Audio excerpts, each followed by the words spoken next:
umva uyu munsi none ntabwo ari buncike sha, umva igihe yahereye uyu munsi ntabwo ari buncike.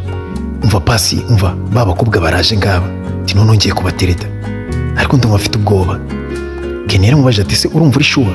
Ati se uriteguye noneho atakira ngaho ufata akakarabyo ugenda umuterete. Ken yari afite ubwoba bwinshi cyane ariko yaraje. Ageze kuri wa mukobwa aramubwira ati umva sister, ati akakarabyo ni wowe ugataye, ati ariko ndakagusubiza nta kibazo, gusa ariko nawe urambwira izina ryawe. Umukobwa yaramurebye araseka, arangije arahindukira arigendera, nta kindi yamubwiye. Umutipe yaravuze ati none se unciye amazi? Umutipe yasigaye yibaza ati se naba mbikoze nabi? Uwo ni Ken arimo kwivugisha. Yaraje akomeza kubakurikira, yaravuze ati ntabwo nava ku izima. Pasi yambwiye ati ngomba gukomeza gufatiraho. Yaraje abageze iruhande arababwira ati se mwa bakobwa mwe muri biragi? Umukobwa umwe yarahindukira aramubwira ati mugenzi wanjye ni ikiragi ntabwo abasha kuba yavuga. Ubwo kanya Ken yasigaye ari kubitekerezaho, arangije ahita abwira wa mukobwa ati none se wambabariye ukambwira uburyo basaba imbabazi? Nuko wa mukobwa yarahindukiye aramureba, arangije ahita atangira kumwigisha sinye z'ibiragi. Yamweretse agasinye k'ibiragi ari bukoresha amusaba imbabazi. Umutipe atangira kukarepeta, abakobwa bari kumwitegereza, barangije barahindukira baragenda. Ken yasigaye ari kwitoza uburyo agiye gusaba imbabazi. Aho kanya yahise aza akurikiye ba bakobwa, aza yarangaye, aza asaba imbabazi, yahise akubita umutwe ku cyuma. Mugenzi we byaramurenze, avuga ati ariko Ken ibi ni ibiki barimo kweri? Yagiye agabanya ubwoba. Nuko abakobwa bahise baza baravuga ati wowe Paul ihangane ni ukuri rwose. Bose baraje baramubwira ati ihangane, baramwihanganishije. Arangije yahise aseka aravuga ati yo burya none nta nubwo uri ikiragi nawe uravuga. Ati si yo mikino niyihe muba mufite? Barasetse. Umukobwa yaramubwiye ati mugenzi wanjye rero buriya agira blague nyinshi, niyo mpamvu yakubwiye ko ndi ikiragi. Nuko muri ako kanya wa musore nawe yaraje ahita ababwira ati umva ati mugenzi wanjye mumwihanganire, ati mumwihanganire cyane. Nuko abakobwa baramubwiye ati umva sha mugenzi wawe arasisa cyane. Nuko Pasi yahise ababwira ati umva Ken rwose mugenzi wanjye ni ukuri, umva ati mu mpano nyinshi agira, ati no guseka, ati iyo ni impano imwe mu mpano nyinshi agira. Abakobwa baramubwira ati ati none se iyindi mpano agira ni iyihe? Nuko ako kanya Pasi yahise atangira kwitaka, atangira kuvuga ati umva ati nta kintu kibaho ku isi ntakora, ati buri kintu cyose ngifiteho impano, ati navukanye talent nyinshi. Abakobwa arangije ati ati nuko bimeze, ati mwaza mukadufasha se mukadukorera amashanyarazi? Ken yahise avuga ati uyu mugenzi wanjye Pasi azi gukora amashanyarazi, yari yariyize. Nuko Pasi atangira kubihakana. Pasi yatangiye kubihakana, barangije abakobwa aravuga ati muri n'abantu bo kwiyemera gusa murabeshya. Nuko baragenda. Yasigaye ari gukonvenka mugenzi we, arangije mugenzi we aramubwira ati umva ati nta kibazo reka tubabwire. Bahise bahamagara abakobwa ati uko Ken abibabwiye ati ntabwo abeshya, ati rwose tuzi gukora amashanyarazi. Abakobwa barababwiye ati okay ngaho nimuze tujyane mu rugo mujye kwidukorera amashanyarazi, ati nta kibazo tugende. Nuko umukobwa yabwiye mugenzi we ati buse aba bantu urabizeye koko, abantu badafite na confidence? Aho kanya Pasi yahise abwira Ken ati ariko Ken urashaka kuzankoresha amakosa? Ati urabizi neza sinigeze niga electricity, ni gute ubabwira ngo ngiye nkora amashanyarazi? Pasi yaramubwiye ati wapi wana ibyo wibitindaho, tubonye amahirwe yo kuba twaherekeza abakobwa mu rugo, ati tugende. Aho kanya barabakurikiye, baraje bagira mu rugo. Bakimara kugera mu rugo barahagaze, bahise babereka amasinga ni amasinga menshi wabonaga ko ajagaraye. Barababwira ati ngaho amashanyarazi yacu yagize ikibazo, ngaho nimuyakore. Nuko abatipe bose batangira kwibaza ati use turahera he? Barangije ati ngaho nimuyakore. Abatipe baravuga ati oya ntabwo twakora muri kutureba, ati kubera iki? Kandi muri abantu b'abanyamwuga, ati muri aba professionals, ni gute mutakora turi kubareba? Abatipe barababwira ati umva ati riga namwe murabyumva, abakobwa beza gutyo ntabwo mwahagarara imbere yacu ngo tube twabasha kuba twagira ikintu dukora, ati mushobora gutuma hari ibintu byinshi twangiza. Abakobwa barangije babwira ati ati nuko bimeze, ati okay nta kibazo reka tubaha akanya mube mukora. Abakobwa bahise bagenda. Nuko Pasi yasigaranye na Ken batangira kubitonganira. Pasi yatangira kubwira Ken ati ariko Ken wagira ka kwiyemera, ni gute ubwira abantu ngo uzi gukora amashanyarazi? Ese niba warakunze umukobwa ntabwo wabimubwira utaritse kujya kwiyemera? Ati ubuse ko wavuze ngo uzi gukora amashanyarazi, okay ngaho genda uyakore none. Pasi yaramubwiye ati okay genda ukora amashanyarazi. Ken yaramubwiye ati apo biriya bintu nta rugo binakaze cyane, ati si ugufata isinga y'ubururu ugacomeka ahantu hari isinga y'ubururu, isinga y'umutuku nayo ugacomeka hari umutuku, ati n'umweru ukawushyiraho ari umweru. Okay. Pasi yaramubwiye ati okay Ken uriyemera ngaho genda ukora amashanyarazi. Ken yaraje ahagarara imbere y'amashanyarazi atangira kubyibazaho, ati mana yanjye ibintu ni ibiki nizanyemo? Arangije aravuga ati okay ati uko byagenda kose ngiye kubikora. Ati ntabwo abakobwa bancisha mu ijisho. Yafashe amasinga arahindukira abanza yitegereza Pasi, aramubwira ati ngiye kubikora. Ubwo kanya yafashe amasinga araza afunga umwuka araza, ariko yari guhumeka insigane, yari afite ubwoba bwinshi. Yaraje aracomeka akimara gucomeka ya masinga umuriro waramufashe. Ken amashanyarazi yaramukubise, umuriro waramukubise. Pasi yasohotse yirukanka akubitana n'aba bakobwa bahita baramubaza ati ese uri kwirukanka ujyahe? Pasi arababwira ati nari nyobye, ati nari ndi gushaka toilette, nashakaga kuba najya kuri toilette kwihagarika. Abakobwa baramubwira ati none se toilette ko itari hano hanze, ko iri hariya mu nzu, uje gukora iki hano hanze?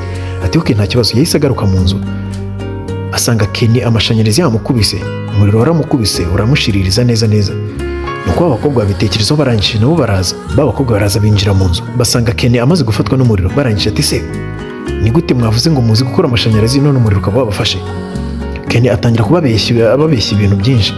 Barangije baramubwira ati ariko ujye ureka kwiyemera, nimba utazi gukora amashanyarazi nta mpamvu yo kuza kutubeshya, kuki waje kutwiyemeraho? Mu kanya bahise babwira Pasi ngo ngaho genda ushake, babwiye Pasi ngo nashake ikintu azane bamuhanagure. Nuko Pasi yaraje abura agasume, yarangije ahita akuramo umupira yari yambaye, ahita awufungurira amazi kuri robine arawubazanira. Nuko Ken batangiye kumwitaho. Barangije baramubwira ati ariko kubera iki wiyemera? Urushatse kwerekana iki? Wari ugamije iki kugira ngo uze kutwiyemeraho?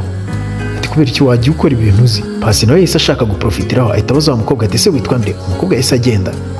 Arangije ati wasanga mbikubajije mu gihe kitari cya nyacyo, ati mbabarire. Nuko wa mukobwa yahise agaruka azanye umuti, ahita kwahereza wa mukobwa. Nuko ako kanya arangije ahita aramubwira ati njye nitwa Mutoni. Nuko ako kanya Ken nawe yahise abaza wa mukobwa ati none se urambwira izina ryawe noneho? Wa mukobwa yahise amubwira ati nitwa Shadia. Nuko bahise ko bagenda, babakobwa basigara bari kuganira ngaha. Ariko abasore bariyemera ati niba koko yaraje gutereta, ati buriya byari ngombwa kunyemeraho? Umukobwa yaramubwiye ati none se ati yari kubigenza gute? Ati ubwo nyine nibwo buryo bwiwe yari afite. Terega abahungu bariyemera, ati abahungu benshi bariyemera cyane. Umva ati ejo bundi nanjye hari agahungu kaje kuntereta kanyiyemeraho, ati abahungu bose niko bateye. Ati se ati ngiye buramba nibaza uwo ni Shadia.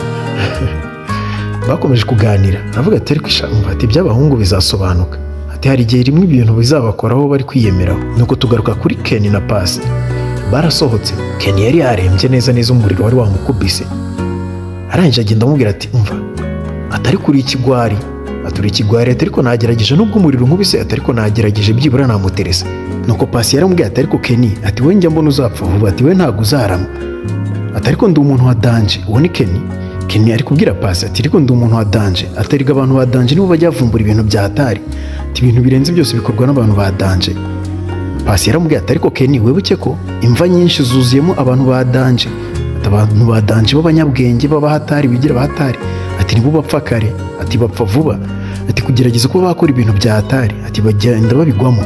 Ken yaramubwira ati uko byagenda kose ati ibyo ari byo byose, ati icy'ingenzi ati nuko natsindiye ibyo nashakaga, ati nubwo umuriro nkubise, ati ariko umukobwa nashakaga namutsindiye, ati twamenyanye, namenya amazina ye, yamenye, ati urumva ananyemereye ko nzajya nza kumureba, ati usi ikindi nkeneye ni iki?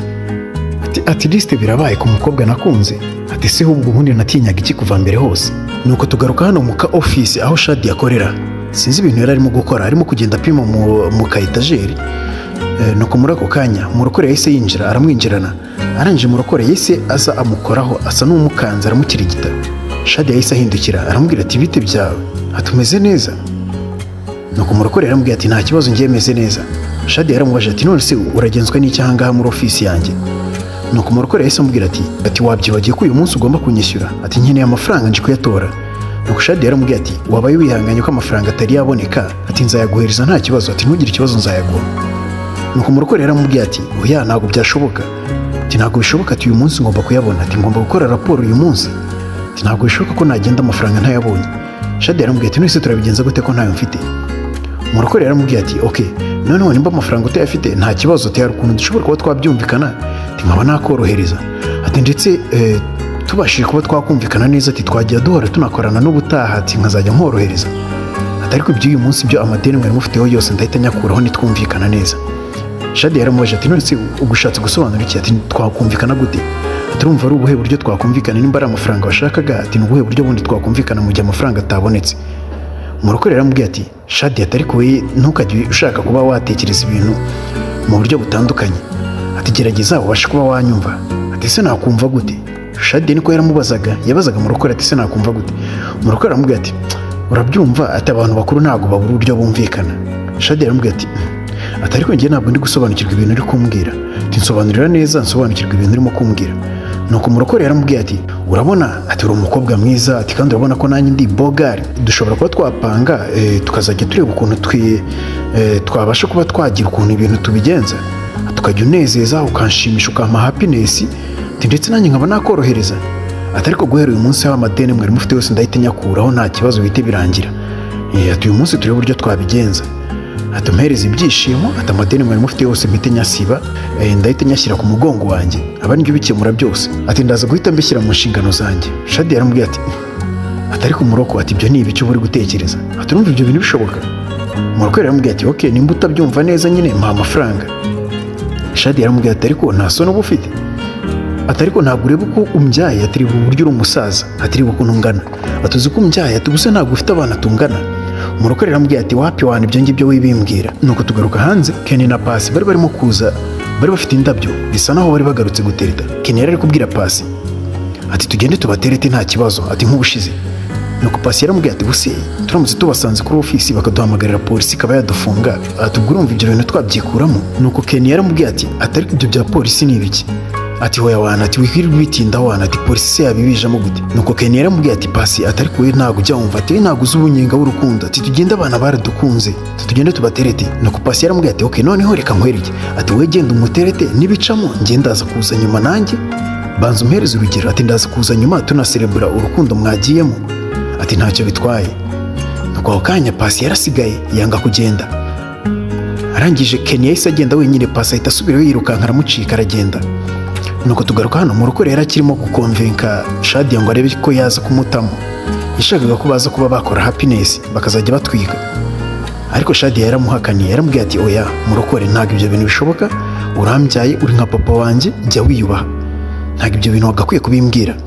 Muroko yarakomeje arahatiriza aramubwiye ati ariko mbega ukuntu uri umukobwa mwiza Shadi yaramubwiye ati ariko ibyo wikomeza kubimbwira ati ntabwo ari we wagakwiye kubwimbwira Muroko yaramwegereye araza mukoraho arangije Shadi yahise amubwira ati umva ndakwiyamye ntiwongere kunkoraho tutazi kubipfa nuko akanya mu gihe bakiri aho ngaho Kenny yahise yinjira akibibona yahise aza ahita akubita Muroko igipfunsi nuko akanya Muroko yahise amwibazaho arangije aramubwira ati ariko wagahungu we ati kuki wishanutsa ati ubu nkubise igipfunsi dupfuye ahita abwira Shadi ati nturebe ibintu ukoze ati aka gahungu ibintu gakoze ati mwese birabakoraho ati business twari turi gukorana zose zise zipfa ati amasezerano twari twaragiranye yose arapfuye Muroko yahise asohoka ahita abasiga aho ngaho Kenny yasigaranye na Shadi nuko Shadi yasigara abwira Kenny ati urakoze cyane Kenny nukuri ati yutahaba ati urabona Muroko yaragerageje kumfatiranya ati ahubwo yari no kumfata no kungufu ukuntu kiriya gisaza ukuntu nyibonye ati cyari kumfata ku ngufu yutahaba ati urakoze cyane kuba uje vuba ukantabara ati mu by'ukuri ndishimye cyane nuko Shadi yaramubaje ati none sizi indabyo Kenny yaramubwiye ati se abura nyine ikintu arenze barangije bakomeza baganira Shadi yaramubwiye ati ni ukuri rwose ati ibintu nkoreye ati ntabwo bibaho ati ntabwo nari nzi ko wahagerera ku gihe ati wagira ngo uri bodyguard wanjye ni ukuri rwose ati uburyo uhise untabara mu gihe Muroko yaramereye nabi mu by'ukuri ntabwo nzi ukuntu nagushimira ati gusa ariko ati mu rwego rwo kugushimira ndagusabye byibura basi unyemerere nzagusohokane tugende dusangire ka coffee ati hari icyo bitwaye ati tuzagende dusangire agakawa ati ku munsi w'ejo Shadi yaramubwiye ati ni ukuri rwose ati ndishimye Kenny yaramubwiye ati umva ati urakoze cyane ati ibyo bintu nabyanga koko Shadi yarishimye cyane ati urakoze ni ukuri uri umuhungu mwiza Kenny yaramubwiye ati umva ati ibyo ntacyo bitwaye rwose Kenny yaramubwiye ati urabeho reka mbe ngiye nkureke gukora akazi Shadi yasigaye yihumuriza indabyo Kenny yaraje agera hanze arahagarara arangije aza yabyimbye aravuga ati ariko turabona ukuntu matwitse ati ndijeye kabisa aturikiye bari abahungu b'ibigwari nk'aba Pasi nuko duhita tugaruka hano kuri Pasi nawe yaragarutse yakomeje kugenda wenyine yari afite za ndabyo mu gihe yari akiri kugenda yitegereje imbere ahita abona Mutoni yari ameze neza cyane yambaye agakanzu k'umutuku ari gutambuka ako kanya Pasi yahise avuga ati mbega umukobwa mwiza nuko Mutoni hari igisore cyari kimukurikiye inyuma gishobora kuba cyashakaga kuba cyamwambura wabonaga asa n'umujura cyangwa umugezi wa nabi yarakomeje akurikira Mutoni ageze ahantu mu gakoridoro cya gisore gihita kiramuhagarika ati hagarara none ahampereza ibyo ufite byose Mutoni yaramubwiye ati umva nta kintu ngiye mfite ati nta mafaranga mfite niba ari nayo ushaka igisore cyaramubwiye ati umva ati okay ati nawe ubwawe urahagije gihita gitangira kumukorakora ako kanya Pasi yahise aza yihuta ahita amutera igipfunsi nuko cya gisore gihita gikuramo icyuma kiravuga ati ukoze ikosa rikomeye cyane ati ibintu ukoze ntabwo wagakwiye kuba wabikoze ati ugakwiye gutekereza kabiri mbere yo gukora ibi ngibi bahise batangira kurwana Pasi yamurushije imbaraga ahita amukubita igipfunsi agwa hasi umutipe arangije ahita agira ubwoba arahaguruka atora icyuma cyo ahita yirukanka arigendera nuko ako kanya Pasi yasigaranye na Mutoni batangira kuganira Mutoni yaramubwiye ati nukuri urakoze cyane uzi ko umbereye nka marayika murinzi ati urabona uburyo ntabaye, ati kiriya gisore cyari no kungirira nabi, atari kureba umuntu wari ufite n'icyuma cyari kungirira nabi utahaba. Umukobwa arangije amubwira ati none izi ndabyo wari uzijyanye he? Pasi yahise amubwira ati izi ndabyo erega izi ndabyo nari nzijyanye ahantu hari habereye ikiriyo, ati hari ahantu habaye ikiriyo nari ngiye kureba nyine, ati bashyinguye bari mu kiriyo nari njyanye izi ndabyo. Umukobwa arangije amubwira ati indabyo z'umuhondo uzijyana ahantu habereye ikiriyo? Atari kuwagira reka kubeshya, ati nta ndabyo z'umuhondo bajyana ahantu habereye ikiriyo. Ati reka nkubwize ukuri, ati reka ndeke kukubeshya, ati izi ndabyo rero niwe nari nzizaniye. Ati none kuki utazimpaye? Ati nari ndi gupanga kuba nazikuzaniye hariya mukorera. Ati kuki utaje yose? Ati numvaga nyine ko ushobora kuba nazizana ukaba wazanga. Umukobwa aramubwira ati ariko wagira reka gutekerereza umuntu, ati wigeze se ubigerageza byibura ngo mbyange? Ati jya ugerageza mbere y'uko utekereza, gerageza wenda baguhakanire ariko umenye ko baguhakaniye ariko wagerageje. Ati zitora izo ndabyo zimperezo ndazikunze.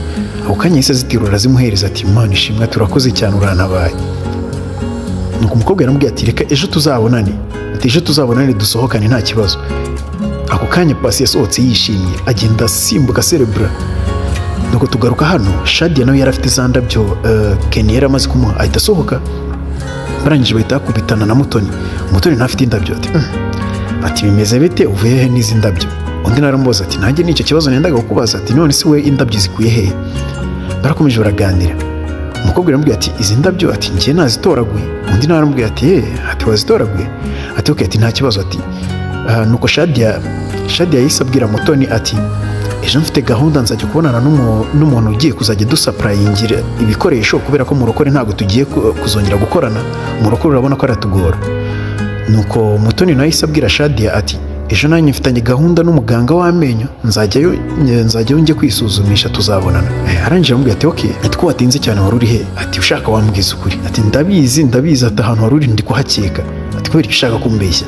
Ati tumaze igihe kinini tubana, ati turakorana, ati twarabanye turi n'inshuti, kuki wambeshya? Arangije Mutoni biramurenga ati oya, ati tunabireke wana, ati wikomeza kumbaza byinshi. Bahise bagenda. Nuko twagarutse hano kuri wa munsi wa rendezvous. Shadia yaraje arangije ahita aca akarabyo k'umuhondo ahangaha, aravuga ati mbega akarabyo keza. Araza.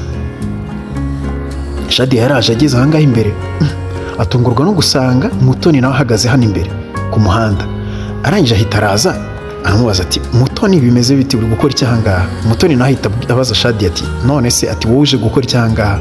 Ko nanjye aricyo kibazo ndi kwibaza. Undi aramubwira ati njye rero, ati njye ngiye kubonana na wa muganga w'amenyo. Uwo ni Mutoni. Shadia nawe aramubwira ati okay, nanjye ngiye kubonana na wa musupplier mushyashya ugiye kuzajya tuzanira ibikoresho ku kazi.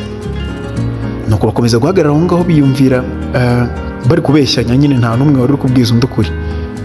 Nuko uko Shadia yarahagaze arebye hirya ahita abona Pasi. Arangije ahita abwira Mutoni ati okay, ati nabibonye, ati muganga w'amenyo ugiye kureba namubonye namumenye. Nuko Mutoni yahise ahindukira ahita abona ko atamaye. Mu gihe ahindukiye, Pasi Kenny nawe ahita atunguka aho ngaho, ahita ahagarara iruhande rwa Pasi. Nuko ako kanya Mutoni nawe ahita abwira Shadia okay, nanjye namubonye umusupplier mushyashya ugiye kureba, umusupplier mugiye kubonana namubonye. Ati ubwo rero, ati nushaka ntuzongere kumbeshya. Undi nawe ati nanjye ntuzongere kumbeshya, ati twese turi bamwe n'ubundi, ati wambeshye nanjye nakubeshya, ati ubwo ni kimwe. Ati ntacyo ngaho tugende. Nuko abasore nabo baraje, ni Pasi na Kenny. Baraza tugende dutereta abakobwa. Shati wabonye uburyo baje bambaye neza, baraje babahagarara imbere ati mumeze mute bakobwa beza. Nuko Kenny ahita afata akarabyo yari afite, atakira aka karabyo niwe nari nkazaniye, yagahaye Shadia nawe ahita amuhereza ka karabyo yari yaciye k'umuhondo, amubwira ati aka karabyo ni akaburi mwiza cyane. Nuko Pasi nawe ahita atangira kuvugisha Mutoni, aramubwira ati nukuri urasa neza, ati ntabwo nari nzi ko uri buze kubonana nanjye. Arangije ati ahubwo twisohokere, twigendere kwinywera ka kofi kacu. Arangije bahita bafatana akaboko bahita bagenda. Nuko agasobanuye kacu kagenze, mwakoze cyane, turabakunda cyane, mwari muri kumwe na Boss Amani. Ibuka gukanda subscribe niba wakunze iyi filime, kandi wibuke kureba n'izindi, hariho n'izindi filime nziza cyane.